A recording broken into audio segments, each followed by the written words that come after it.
এই লানত মানে।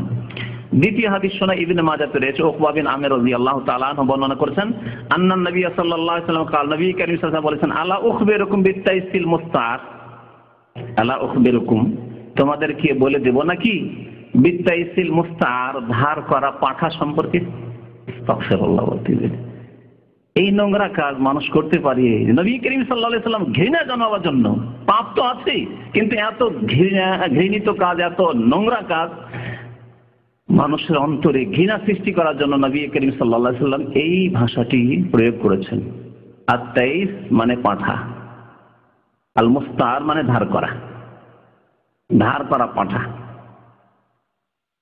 পাখির জন্য যে পাঠা লাগে তোমরা জানাই আছে। তো আমাদের দেশে তো অনেকেই ব্যবসা করে, হিন্দুরা বা অনেক ফাসেক লোকেরা ব্যবসা করে, যে ব্যবসা জায়েজ নাই, পাঠার ব্যবসা, 5 টাকা 10 টাকা করে নেবো এক এক পাঠির উপরে, জায়েজ নাই। আর অনেকে ধার নেই, যে দাও তোমার পাঠাটা দাও।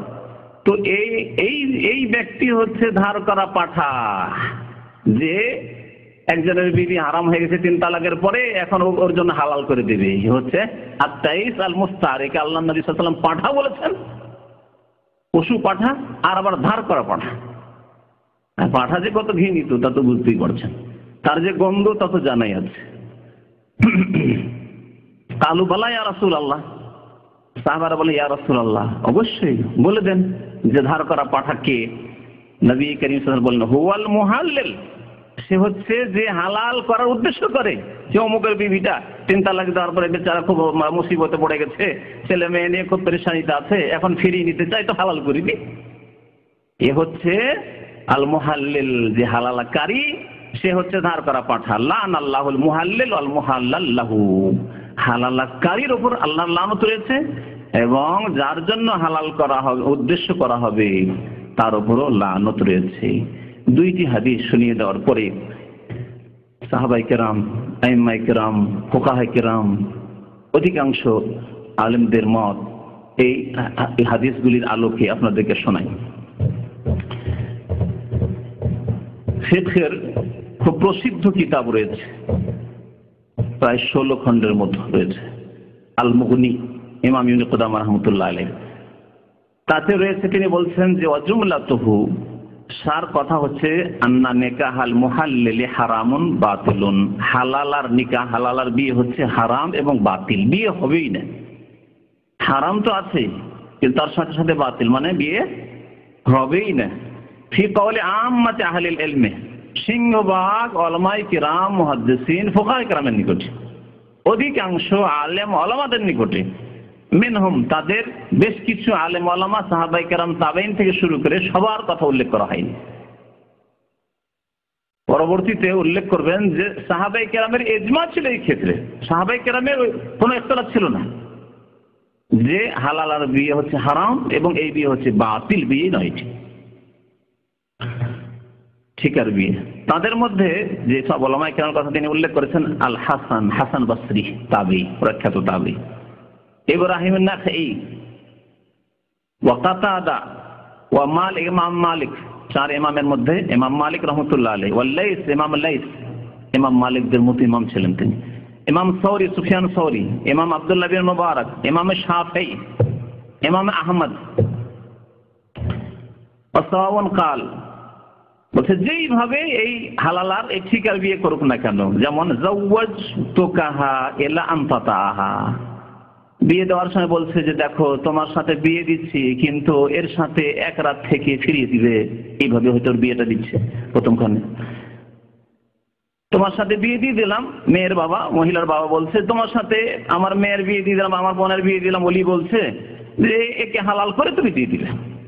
আওসারাত আন্নাহু ইযা আহাল্লাহা, হালাল করে দিবে, হালাল করে দেওয়ার পরে তোমাদের এই নিকাহ থাকবে না বললো, ফিরিয়ে দিবে, তালাক দিয়ে দিবে বললো, অথবা না হালাল করে দিলে 1 রাত রাখার পরে তুমি, তোমার মাঝে আর আমার মেয়ে আমার বোনের মাঝে এই বিয়ে থাকবে না, ফালা নিকাহ বাইনা হুমা, এরকম বললো। অথবা এরকম বললো, আও আন্নাহু ইযা আহাল্লাহা লিল আউয়াল তাল্লাকাহা, প্রথম ব্যক্তি আগের যে স্বামী ছিল বেচারা খুব পেরেশানিতে আছে, তার জন্য হালাল করে দেওয়ার পরে তুমি তালাক দিয়ে দিও। যেরকম ভাবে বলুক না কেন এই নিকাহ হচ্ছে বাতিল। দলিল উল্লেখ করেছেন। তারপরে ওই হাদিসগুলি, যে হাদিসগুলো লান আল্লাহুল মুহাল্লিল ওয়াল মুহাল্লাল্লাহু, আবু দাউদ, ইবনে মাজাহ, তিরমিজি, এসব কিতাবের হাদিস। এই হাদিসটি সম্পর্কে ইমাম তিরমিজি রাহমাতুল্লাহ আলাইহি কি বলছেন শুনেন। বলছেন হাদিসুন হাসানুন সহিহ। এই হাদিস হাসান সহিহ, হাদিস বিশুদ্ধ হাদিস এবং অত্যন্ত সুন্দর হাদিস। ওয়াল আমাল আলাইহি ইনদা আহলিল ইলম, আর এই হাদিসের উপর আমল রয়েছে উলামায়ে কিরাম, আইম্মায়ে কিরামের নিকটে, মিন আসহাবিন নবী সাল্লাল্লাহু আলাইহি সাল্লাম, নবী করিম সাল্লাল্লাহু আলাইহি ওয়াসাল্লামের সাহাবায়ে কিরামের যুগ থেকে। মিনহুম, সাহাবায়ে কিরামদের অন্যতম হচ্ছেন ওমর ইবনে খাত্তাব, দ্বিতীয় খলিফা, আমিরুল মুমিনিন, তার মত।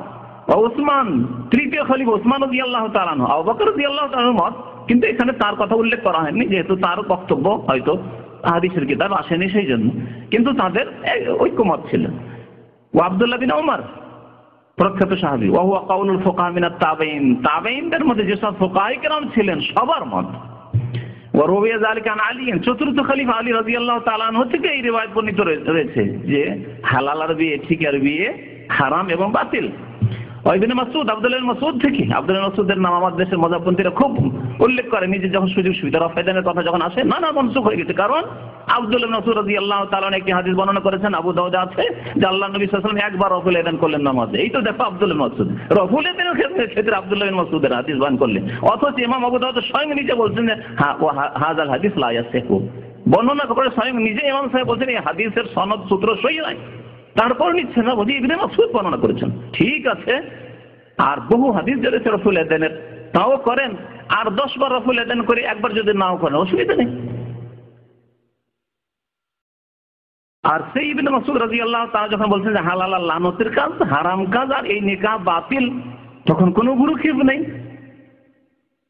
ফিকার কিতাবে আমার টেবিলে কদুরি রাখা আছে, নিয়ে আসলাম না সময়ের স্বল্পতার কারণে, যেটা খাইতে হয়তো সময় পাবো না। লিখছে ফকি সাহেব কদুরি যে হালাল আর নিকাহ হচ্ছে মাকরুহ। আশ্চর্য যে আল্লাহ পাকের লানত হচ্ছে, আল্লাহ পাকের লানত হচ্ছে। নবী কারীম সাল্লাল্লাহু আলাইহি ওয়াসাল্লাম বলছেন যে ধার করা পাছা, আর বলছি কাজটি মাকরুহ। মাকরুহ। আমাদের দেশের লোকেরা বিড়ি সিগারেট জর্দা খাওয়ার জন্য যারা খায়, তারা কি করেছে এটাকে মাকরুহ। মাকরুহ মানে খাও, মাকরুহ মানে খাও। আর দাড়িটাকে মন্ডন করার জন্য সেটাই করে দিয়েছে সুন্নত। মানে সুন্নত মানে মন্ডন করো, সুন্নত মানে মন্ডন করো, এর অর্থ ইয়ে হয় তাদের কাছে। আর মাকরুহ মানে খাও, পান করো, খাও। ইবনে মাসউদ রাদিয়াল্লাহু তাআলা আনহু বলেন, ওয়াকালা ইবনে মাসউদ, শুনেন তার কথা শুনেন, তিনি বলেন আল মুহাল্লিল ওয়াল মুহাল্লাল্লাহু মালউনুন আলা লিসানি মুহাম্মাদিন সাল্লাল্লাহু আলাইহি ওয়াসাল্লাম। যে হালালাকারী, যে হেল্প করতে চাইবে, যে ওর স্ত্রীটাকে হালাল করিয়ে দিই একদিন এক রাতে রেখে, আর যার জন্য হালাল করা হবে, দুইজনেই অভিশপ্ত মুহাম্মদ সাল্লাল্লাহু আলাইহি ওয়াসাল্লামের মোবারক জবান দ্বারা, আলা লিসানি মুহাম্মদ সাল্লাল্লাহু আলাইহি ওয়াসাল্লাম। ওয়া ইবনে মাজাহ বা ইবনে আমির, তারপরে ইবনে মাজাহ ওই হাদিসটি বর্ণনা করেছেন যে হাদিসটি বর্ণনা করলাম আপনাদের সামনে। 3 নম্বরে আরেকটি হাদিস শুনেন। ইমাম আসরাম রাহমাতুল্লাহি আলাইহি কাবিসা বিন জাবির রাদিয়াল্লাহু তাআলা আনহু থেকে বর্ণনা করেছেন, কালা সামিআতু উমারা, আমি ওমর ইবনে খাত্তাব রাদিয়াল্লাহু তাআলা আনহু, আমিরুল মুমিনিন, দ্বিতীয় খলিফা, যিনি মুলহাম, যিনি যে কোনো মত পেশ করতেন দেখা যেত যে ওহীর অনুকূলে হইত, তিনি কি বলছেন শুনেন। ওয়া ইয়াকতুবুন নাস, একদিন খুতবায় উঠলেন ওমর ইবনে খাত্তাব রাদিয়াল্লাহু তাআলা আনহু, তার খেলাফতকালে খুতবা দিচ্ছেন মানুষকে, বক্তব্য করছেন না। বললেন ওয়া ইয়াকুল, হে মানব সকল শুনে রাখো, হে মুসলিমরা শুনে রাখো, ওয়াল্লাহি, আল্লাহর শপথ করে বলছি, লা উতিয়া বে মুহিল্লিন ওয়ালা মুহাল্লালিন লাহু ইল্লা রাজামতুহুমা। আমার কাছে যদি এমন কোন কেস আসে যাতে হালালাকারীকে ধরে নিয়ে আসা হয় যদি, আর যার জন্য হালাল করার উদ্দেশ্য করা হয়েছে ওই আগের স্বামী, ওকে যদি নিয়ে আসা হয়, ইল্লা রাজামতুহুমা, দুইজনকে পাথর মেরে রজম করে দেবো, সংসার করে দেবো। আমি ওমর ইবনে খাত্তাব আমিরুল মুমিনিন, দ্বিতীয় খলিফা রাশিদ বলছি রাদিয়াল্লাহু তাআলা আনহু।